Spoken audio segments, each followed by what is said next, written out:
So we shot a wedding like 2 weekends ago. Yes, you have a question, Dominic?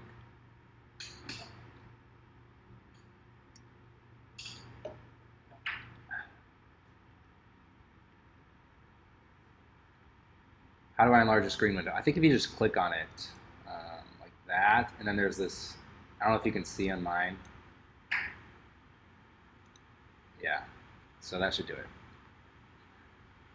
Okay, so we had two cameras, two 5D Mark IVs, and one we borrowed from a friend, and we forgot to sync the cameras before we actually started shooting. So when I go to call a wedding, I want to sort everything by capture time, and then I can look at both cameras, synced at the same moment at the same time.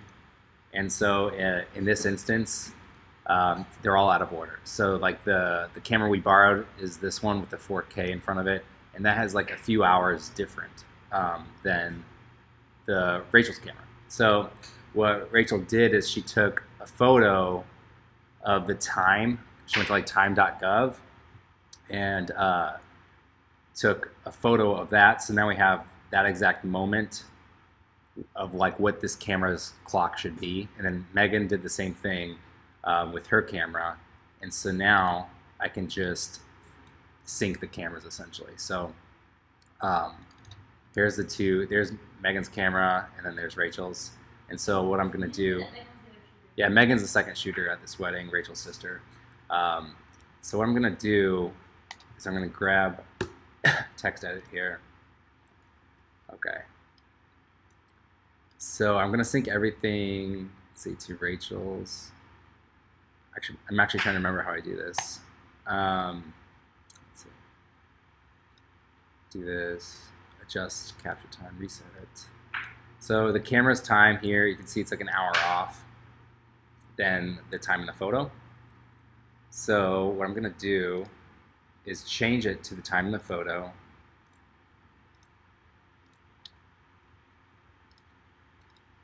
All right, and then it's saying, okay, in order to make it this be that time, I have to adjust all the photos by this number right here. So in text edit, I'm just gonna write this down. -1 hour, -1 minute, and 18 seconds. And then I'm gonna do the same thing for Megan's camera here. Okay, so let's reset that. Her camera needs to say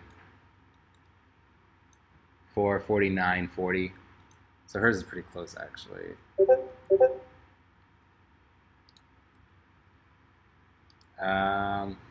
Make it more high definition. Let's see. Mine is as high def as it gets. It might be your internet connection.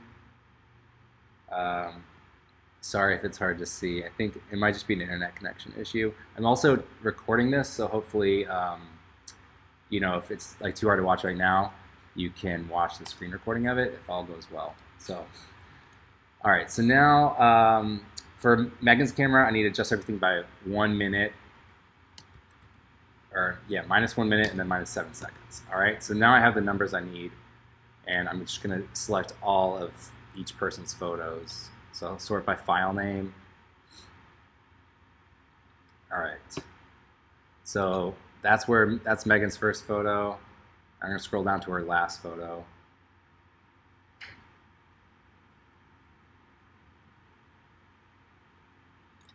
Okay, right there's her last photo, and then you just go to adjust capture times, and Megan's needs to be 0, -1, -7. And that seems about right. We started around 12:30, so that, whoops. So that makes sense. And I'll just go ahead and say adjust photos. And then that'll take a little bit, but that'll help get everything synced. Yeah, so does that make sense to everyone?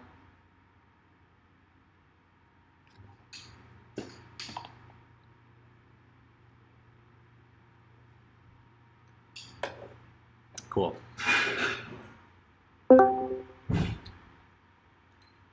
Let me see if I need to add anyone to this group. Isabel, does she want to join?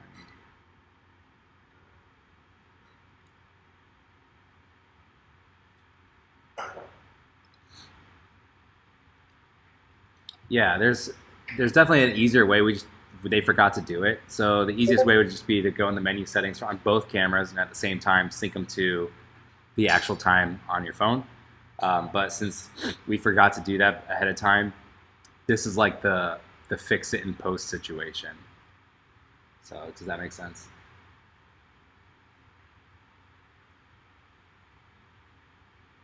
Yeah. So it's like it's just one of those things you have to do if you if you just forget. So now I'm going to do the same thing. If this is done, yeah, I'll do the same thing here with Rachel's camera.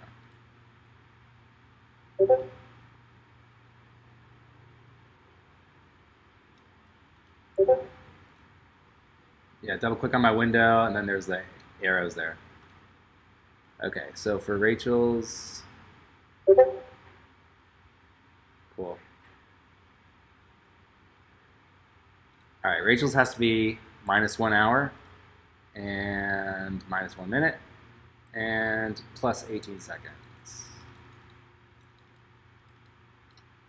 All right, 12:30, that seems about right. So we'll say adjust photos. And now once it's updated the capture times on all of Rachel's photos, we can now sort by capture time instead of file name. And we'll see both Rachel's and Megan's photos, and they should all be perfectly synced. So that's how we work with that issue. Yeah, so I'm in Photo Mechanic right now. It's the fastest for loading raw previews. Sorry, JPEG previews. Hang on, I'm going to add a couple people to this. Where's our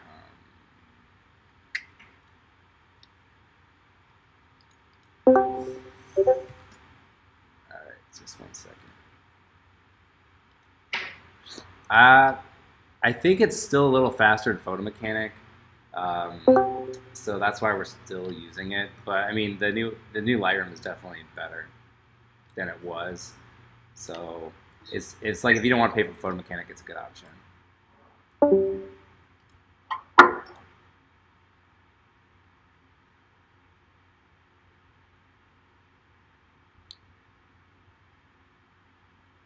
Yeah, I thought the new Lightroom Classic, I thought it was pretty fast with their previews.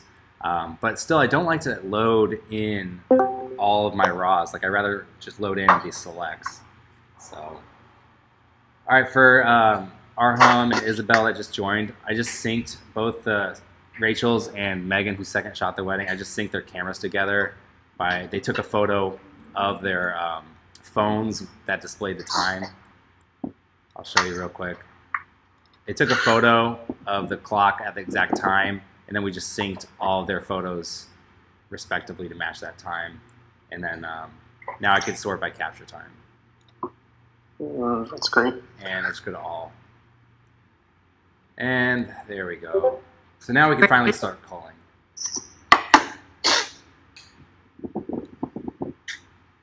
All right, Gabriel. Sorry, the connection's dropping.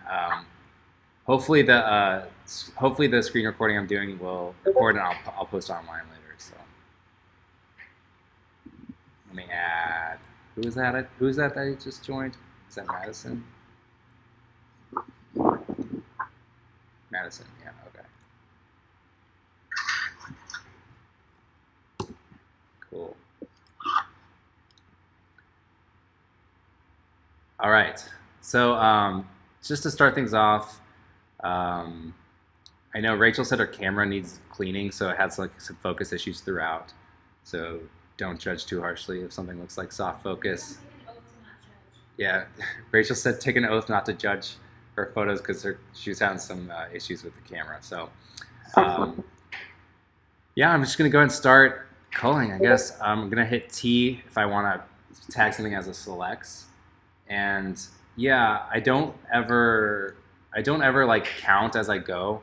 It's like I just know that there's a target number I want to hit, and for 2 cameras for like an 8-hour day, it's between 800 photos and like 1,000. If I go over 1,000, I know I probably picked a little too heavy. Daniel, that's on the high end. Most photographers, it's about like maybe 100 photos an hour. Yeah, 100 photos an hour is probably average. So we're kind of right around that, I guess. So grab that one.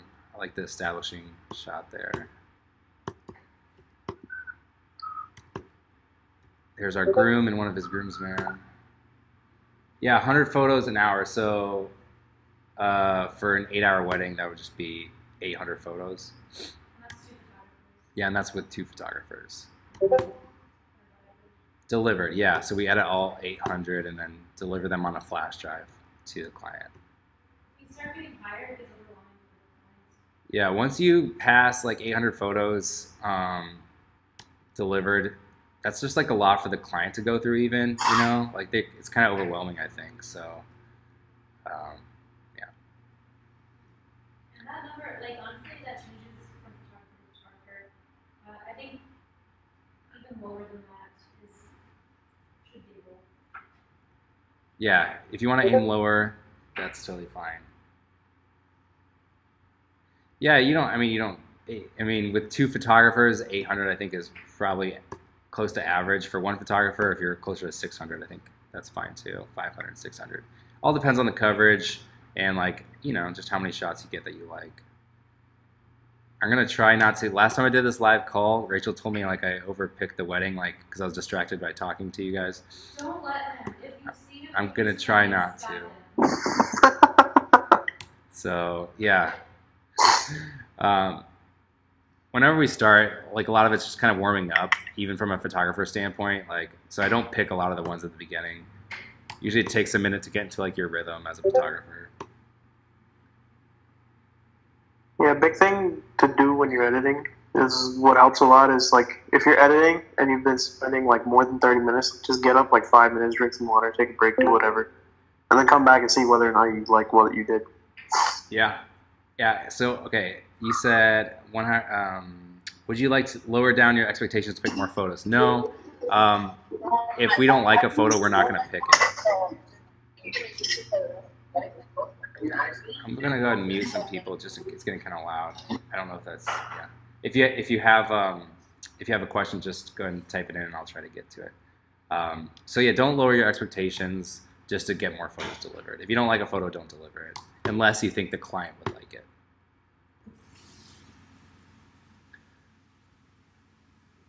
So the guys kind of took a while to get ready, so it's kind of boring. They're kind of all just sitting around doing the same thing, so I'm kind of being very selective on those. He had some goofy socks. That was like, they have a bunch of wiener dog, so he has wiener dog socks. So I'm sure he'll like that. Here you can see some of the focus issues Rachel's camera was having. So we got to clean that out. It's probably some dust in the sensor and things like that. Yeah, it has to get serviced. Oh, I like that angle better, actually.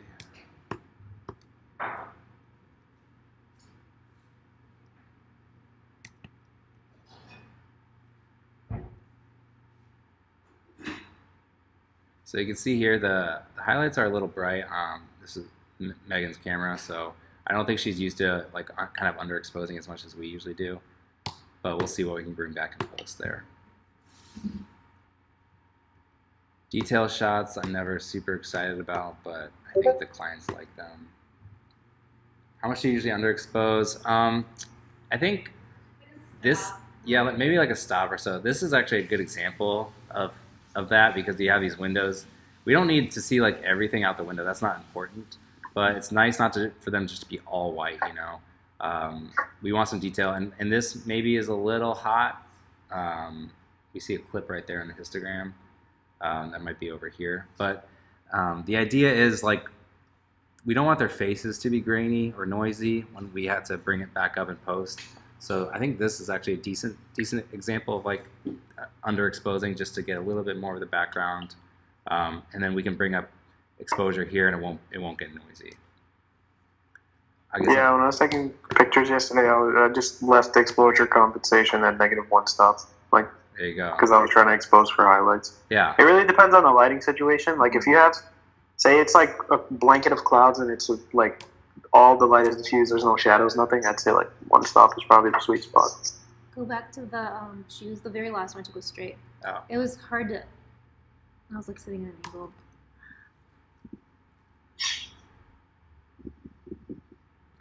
Oh, this guy had Darth Vader cufflinks. I thought that was was kind of fun. Is that the last shot, Rach? Could be. I'll grab that. Darth Vader cufflinks. Yeah, I'll show you in a second. Here, I'll grab. I like these. They usually get help getting their cufflinks on. I think that's a nice moment. You can kind of see it there.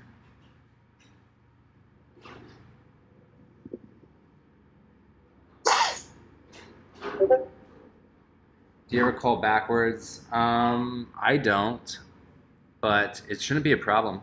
I mean, You call backwards? yeah, we I just. edit backwards. Just Right? like, Yeah. it I don't know goes if you can faster. hear Rachel talking, but she said she edits backwards. Like she'll start the dancing photos at the very end of the night and then work her way back. It's like a mental thing. I don't know. Yeah, it's Makes like it go faster. helps you. Sometimes the day just starts kind of slow and you get bored editing. So, but no, photo mechanic you can just you can start at the bottom and just hit up instead of down, which is so these are a little soft on focus, which is why I haven't been culling very many of these. I was waiting for this Darth Vader guy to come in focus, and he hasn't yet. So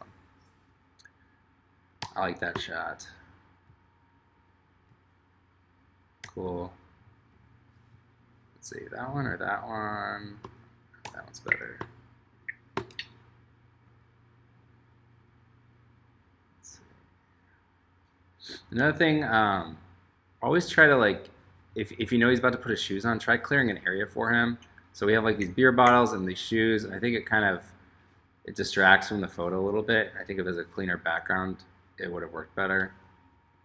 So just something to keep in mind if you're shooting weddings. Because those hotel rooms or rooms that they're getting ready in get messy really fast with all their stuff. It's nice, the vertical. Yeah. Cool. All right. There's the bride right there, right here. So we'll see if she does something. She's writing her vows or something. She's writing her vows. I like that. She wasn't in a great spot. Another thing is during the getting ready portions of the day, bridesmaids, parents, relatives always try to get out of the shot. Make sure you encourage them not to do that because they're part of it too. But Yeah. that mom kept trying to get out of the shot, and I had to work really hard to get her in them. Yeah.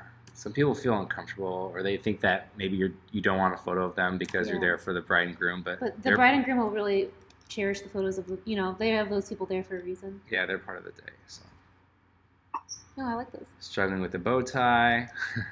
That bathroom was way cooler than our bathroom. I didn't get to see it yet. Yeah. Is that her mom right there? Yeah. Who looks like her? Her stepmom. Oh, it's her stepmom? I thought it looked like her. she was there, and her real mom wasn't. I think she's closer to that mom. All right. Yeah. Where's their house? So This was in Palm Springs. This was in Palm Springs at a mansion. historical mansion that they rented for the day. No. Cool. All right.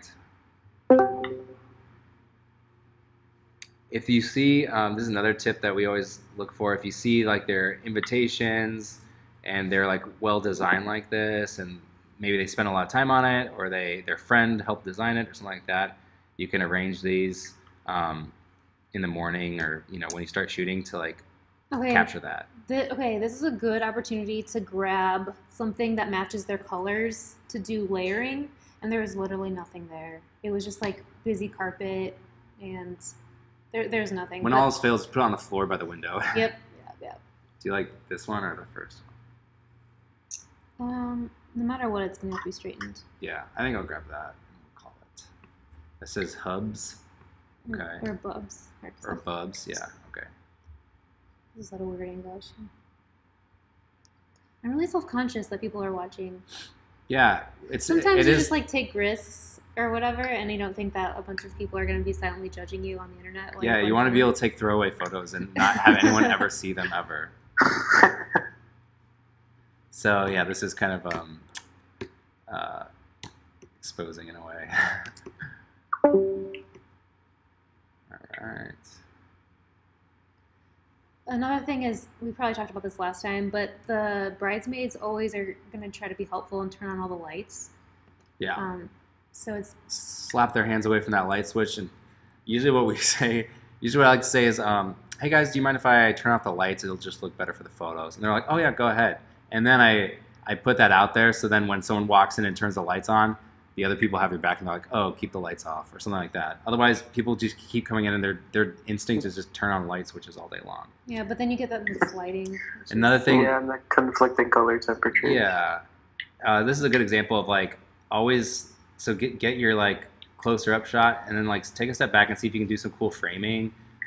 In this room, I think it's a really cool shot because it's framed nicely there, and then this has some visual interest too. It's just like it's a cool old house, so it's a good way to make the most of it, I think.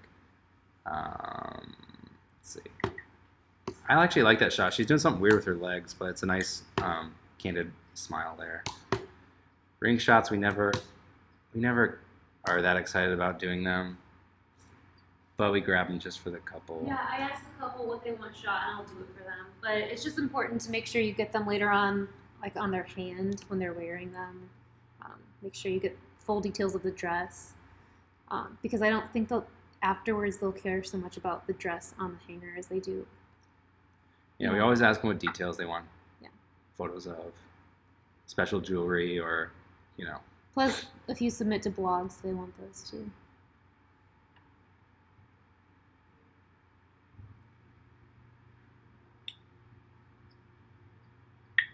All right, what else? Anyone have any questions so far?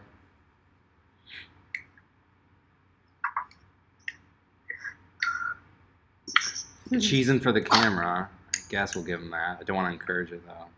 This was hard. This is a very tiny space, and we had Daniel and our friend Will were shooting videos, so we all had to fit in there.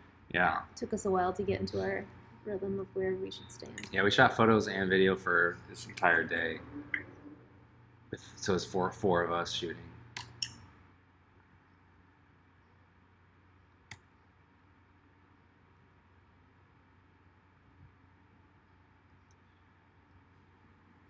I don't know. It's a little hard to see. Yeah, this took a minute. Yeah. It took her maybe 10 minutes to get into the dress. Dang. So you have a lot of options. Are you thinking about what video shots you got while choosing the? Yeah. So, wait. So, are you thinking about what video shots you got while choosing these? Would you match? Oh, so yeah, I don't. I'm the one. So I shot video and I'm culling. And so I was actually with the groom, and our videographer friend Will was with the bride. So I actually don't know what video shots he got.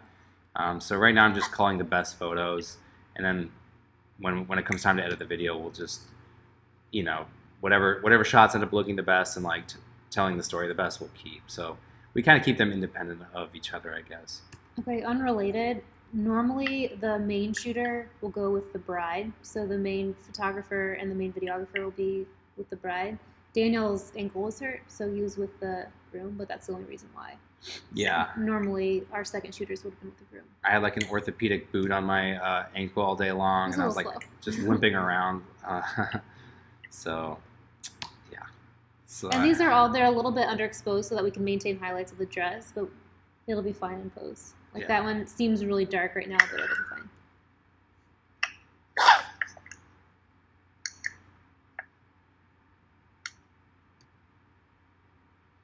Yeah, I'd rather get the face. I'm going to cut that one and keep that one. It's nice. You know what she looks like? Nobody's going to know. You're not going to know. But in Ever After, one of the stepsisters, the Jacqueline, I think. Looking like a stepsister is usually never a good thing because the movies are always bad. She was the sweet stepsister. Oh. Well, there you have it. You don't need a whole lot from here. It's just a few. Really dark. Okay. Fixing the lipstick. I actually might grab one from the hallway. I kind of like that. Yeah. Cool. Putting on some shows. So it's kind of hard to get in there with Will too. Yeah.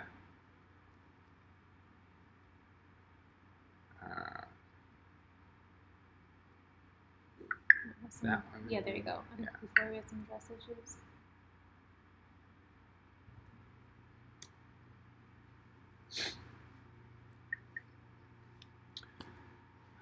Not super exciting.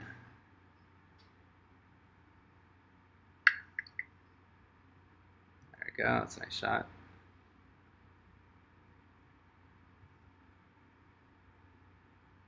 Also, another thing we recommend is brides almost always have the TV off, and grooms almost always have the TV on. So if the TV is going to be in your shots and or it's casting light you don't want, just ask them if you can turn the TV off, and they'll pretty much always say yeah. So. Here, there's like 40 in a row. Is she opening a gift or something? It's her flowers. Oh, her flowers. There's like 40 in a row where it wasn't focusing. Just FYI. It's looking good so far. You can prepare to not judge these. Oh yeah, it does that.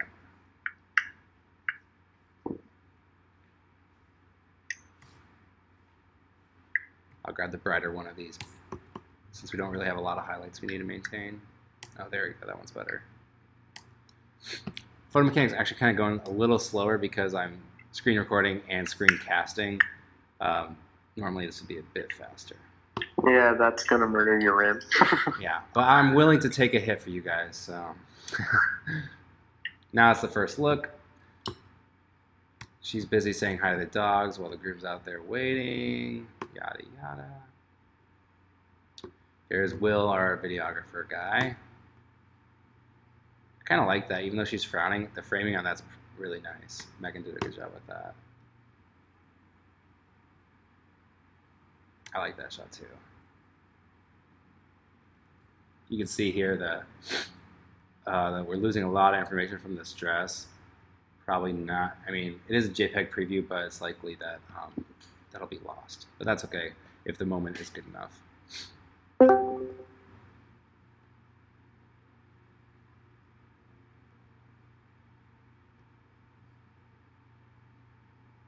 right, I'll grab that. I'll grab this one over that one.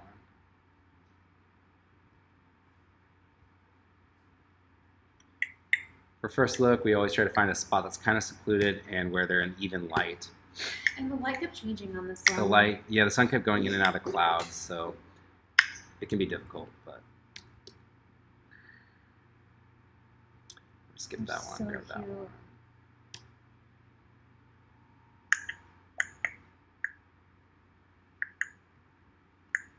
Aww.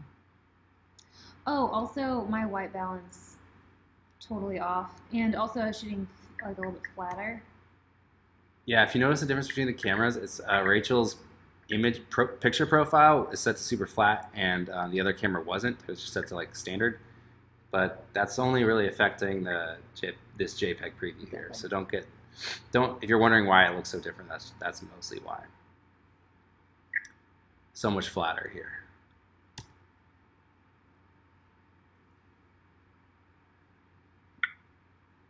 Okay, I like that. That's good. Good. For these shots, I don't know if it says it there.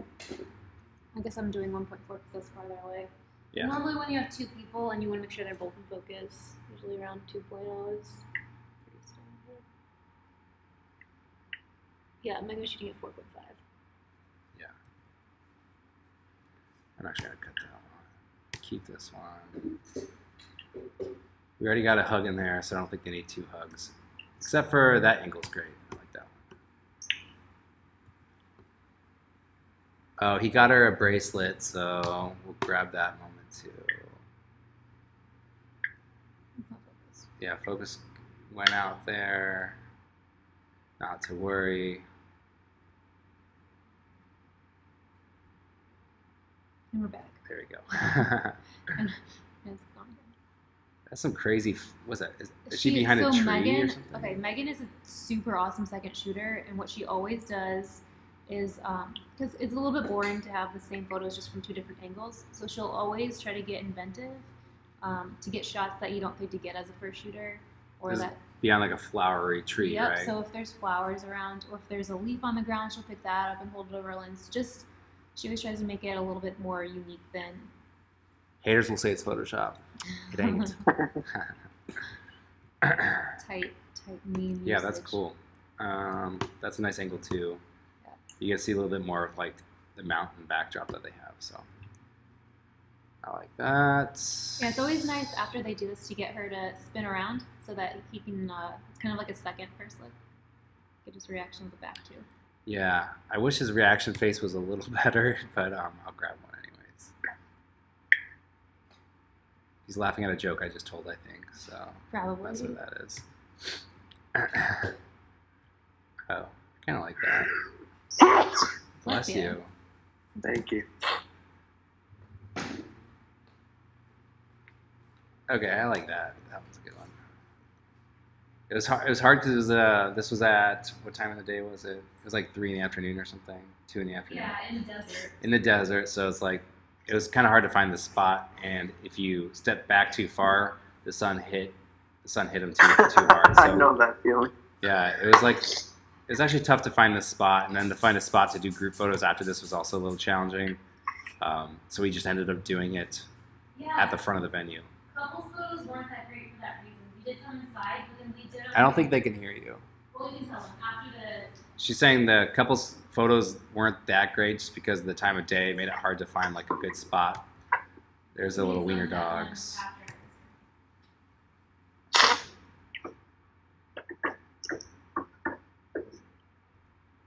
That's cute. I like that. There you go. And the dog looks crazy. Look at that. Little derpy dog. All right.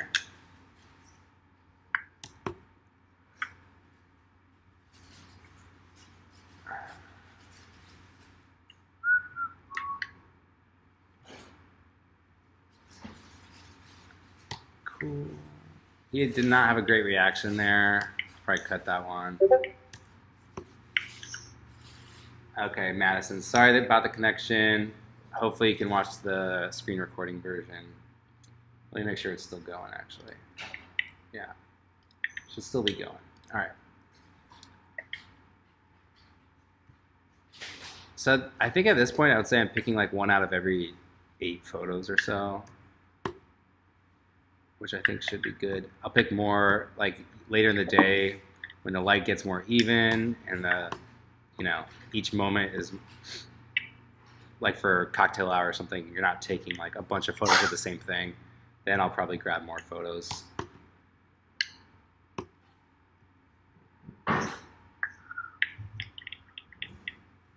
Cute, okay. I like that one. About enough of this dog area, I think. Yeah, that's great. There's Megan getting at dog level there.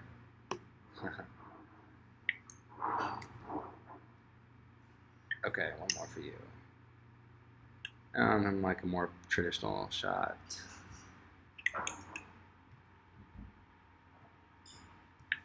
I'll cut that one.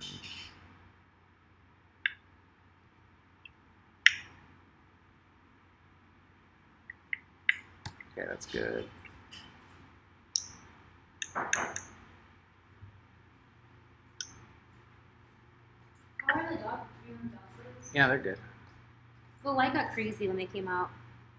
Yeah, there's some good ones.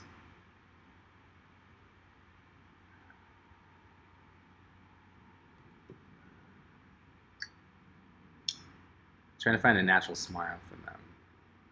That's pretty good. Oh my gosh, I love their little dogs. I'll grab that one too. Okay, I think I'm grabbing a ton of dog photos, but they're kind of wild cards, so.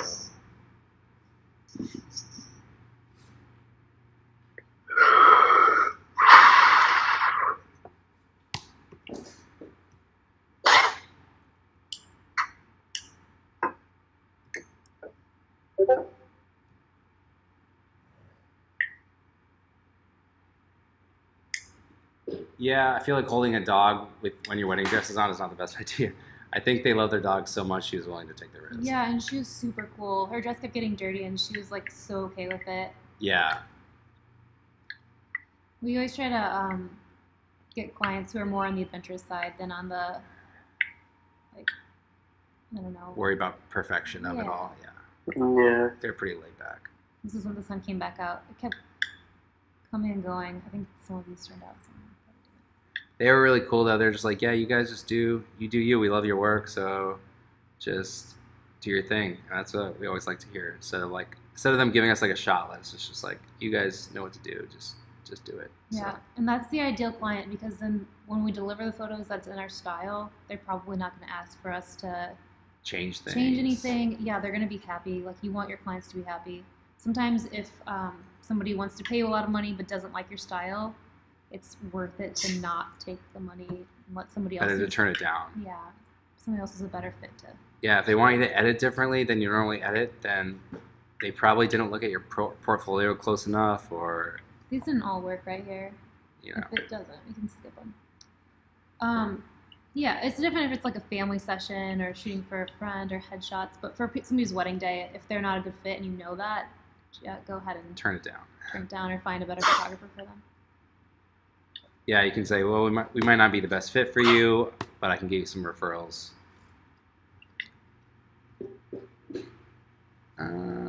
Okay, I think we got enough from that area. Unless they mix up the pose, I'm gonna move on. Oh, that's cool. She was watching them go by from the balcony. Cool.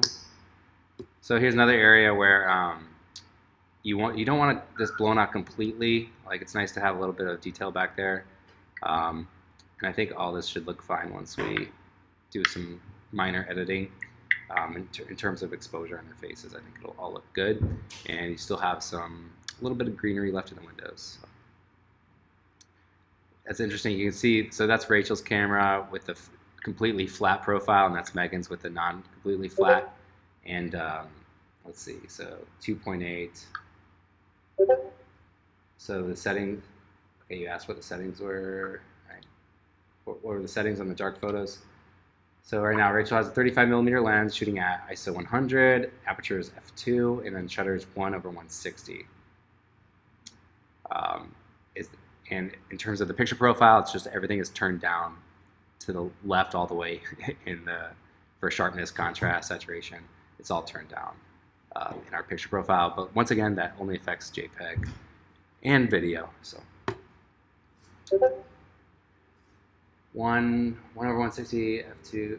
ISO was 100, and it wasn't 2.8. It was f2. I don't know if the connection's good enough, but if you ever want to know when I'm scrolling through, it's these three right there. If the connection is like not blurry enough. Yeah. All right. I like that. That's a nice smile.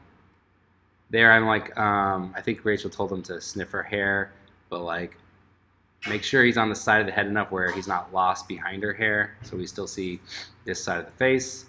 And then that usually makes him laugh that he's sniffing her hair. You know, you can make jokes about shampoo, etc. Yeah, that's so cheesy and weird, but It always works. Yeah, they're really comfy when they're together. So Yeah, I'm just usually afraid of dark photos because, like I mentioned, the noise upon saving it. Yeah, as long as you know your camera and what your camera is capable of, then just do what's best for that. But since we've been shooting on like the 5D Mark III and IV for several years, like we're pretty familiar on like what's gonna look okay in post and what's gonna get too noisy. So that's why I think we feel more comfortable doing it. it's a question.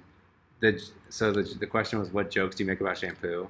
It's like not that funny when you just say it out of context, but when you're there A lot of in the times, moment. when people are getting their picture taken, they're so uncomfortable that they're just like dying to laugh at a joke. Yeah, anything. So you can say anything. You can be like, oh, it's a good thing she used shampoo this morning, and they'll laugh. Or you can say, Yeah. oh, what is that, Garnier? And they'll laugh. And you can be like, just it doesn't matter. Just anything to like give them a reason to laugh. Or maybe our clients are just really nice to us. Yeah, they're just like, they're stupid. Yeah. No, I think they want to laugh. So, okay, that was actually the best one. I'm gonna unselect that one. Just keep that one. Thank you for doing that. Yeah, I think I'm being very selective with my culling. So another thing we did, they mentioned it actually during their first look. They talked about their first dance, but we do this with a lot of couples. It's just like have them practice their first dance, and that's just kind of a nice moment. They probably want to practice it, to be honest, because they're in their dress clothes for the first, all dressed up, and they might be kind of nervous about that, and it just gives us an opportunity to shoot these kind of photos. So we're just like, hey, practice your first dance, and then we went back and shot. You used a nice hallway to frame them. Yep, that this like archway is just like such a, vintage architectural feature that we wanted to include. So. And there were 3 of us in a tiny hallway shooting that. So yeah, some of them aren't like going to be centered or properly. Yeah, there's a little crowded quarters there. Yeah.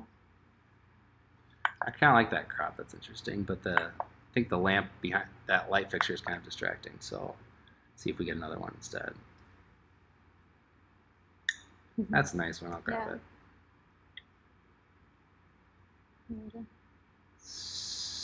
I'll grab that, maybe. Yeah, that's her mom's stuff. Somebody's head. I think that was Daniel, my head. Yeah, maybe? well, that's Megan's in the very back, so it could be neither of us. That was her camera. Oh, yeah. Let's see. Nice shot. Okay. That's you I'll be right back. All right. So this one doesn't always work. This was you ask them to like stumble towards you as if they're both drunk and holding each other up, and usually you get some good candidates out of it. They honestly weren't that good at it. I know. So it was like I don't know. It works better for some people. I think it works better for engagement photos maybe when they're not, or if they have if they're more mobile, I guess. I'm gonna wait. We got a ton of photos out here, so I'm gonna be more selective. They pay a lot of money for their venues, so if you can get any detail shots of the venue that aren't just of a building, like if you can get them in it. Yeah, I like this because you get some of the building and then you get some of the backdrop of where they were, which I think is all really cool.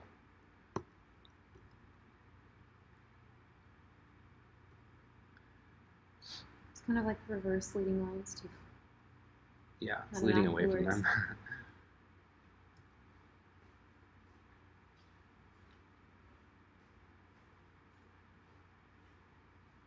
So here we went for a silhouette because once again we love the backdrop. And then you can go ahead and get one that's not a silhouette too, just to have both. I like that.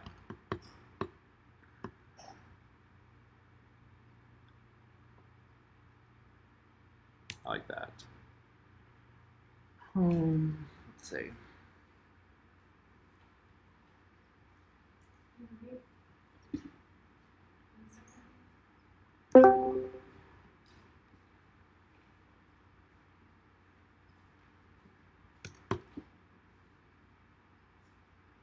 I am back.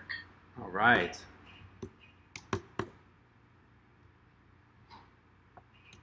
Cool. Yeah. So, this once again was a crowded hallway with like 4 of us. So a little perspective correction here, and leveling out the photo, especially with all these lines and the buildings, will really help us out a lot. And I think there's enough margin here where they're not going to get cropped out, and no part of their dress or his shoulder will get cropped out when we straighten it. So.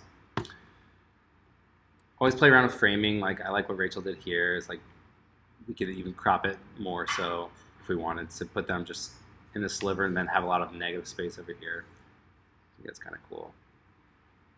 I'll grab that one.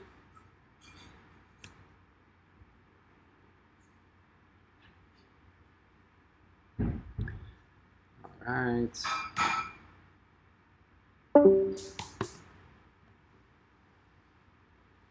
Cool. I'm ready to move on to the next part. That was an awkward kiss. I'm not going to grab that.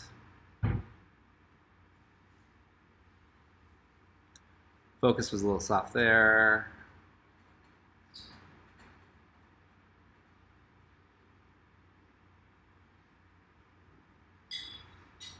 Meh.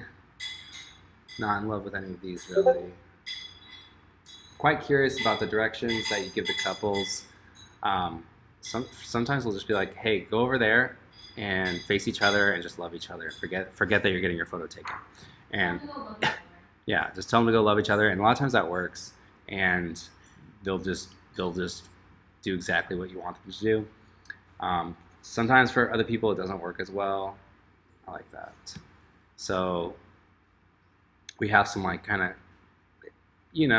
like when they're on the balcony earlier, we just had them like looking off in a way that didn't look awkward, and their eye line looked good for the photo. We just have like a few go-to things. We actually mentioned it in our video on how to direct couples who aren't models or something like that, where we just like have them, whisper their favorite vegetables to each other in sexy voices, just like silly things where they'll laugh. Do you ever show your photos to the couple while shooting to direct them? No, we don't. Well, actually, sometimes. If it's a photo you're really excited about. Oh, okay. Rachel said sometimes. She said if it's a photo you're really excited about, yeah, maybe. Just to like, if they're really nervous and they don't know, like if they think that, like, okay, almost every couple will be like, I'm terrible in front of the camera. And sometimes you have to do whatever it takes to encourage them. Like, I'm always super complimentary. And then if that's not working, then I'm going to show them that, like, yeah, you're looking good. Oh, I don't think he meant one of their photos. Do you ever show your photos? Oh, do you mean like, do you ever show a photo we just took of them to them? Or do we ever show like what we want them to do? I don't think that we do that with wedding lines. Maybe sometimes the photo you just took of them. Oh yeah, sometimes we will if we're like really excited about how something looks, or if they like maybe sometimes they feel silly doing what we ask them to, and then we show them like, hey, here's how good you're looking, like don't worry, and then they'll kind of reassure them. But a lot of times we don't. We just don't need to, and you don't want them to like overanalyze how they're looking either, because it's gonna look good. And they can't always imagine it edited, Yeah. You're welcome.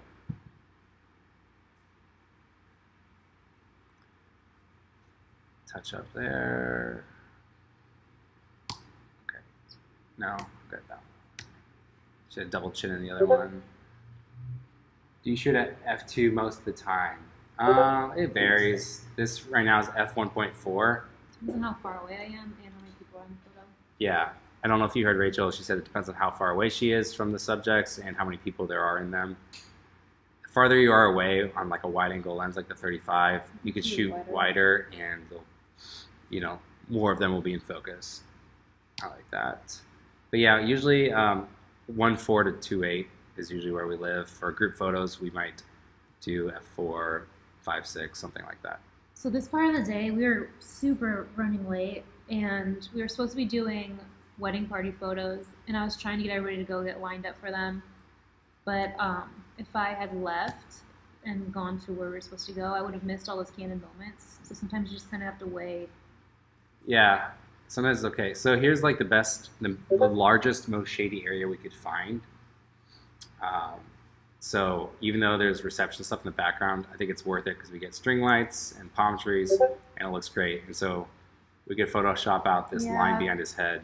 It was kind of hard to avoid that. Yeah, it was hard to avoid. So do you shoot at f2 most of the time? Oh wait, no, I already read that. I shoot my weddings on a 35, but I'm not too clear on the aperture values, especially when it gets crowded. So, so here we're shooting with 85, and we can shoot at f1.4 because we're really far away, and for the most part, it works out pretty good. He's most in focus. He's our focus point. This blinky guy back here is maybe slightly softer. But I mean, in real life, he was probably like 4 feet away, probably. And yeah. The focus is still pretty good at 1.4. Yeah, it's totally fine for it's all about a photo like that. Putting distance between you and them. Megan was shooting details, so all right, eyes are good. We'll grab that photo. What settings do you use for the focus? So we're in one shot right now, which is usually where we live. So it grabs focus whenever we press the focus button, and that's about it. And we recompose usually because at least on that camera, the photos were the focus was having a hard time. Single point focus. Yeah, if you're all of a sudden getting issues with your focus, maybe it needs a good cleaning. There's also the different cases, at least on Canon cameras. There's the different in your menu, there's different focus cases depending on what type of things you're shooting. So if you have a lot of fast-moving subjects, then there's a better focus for that. I think we leave ours on case 1 usually, which is it's just the first option. I think it's like a general setting for that.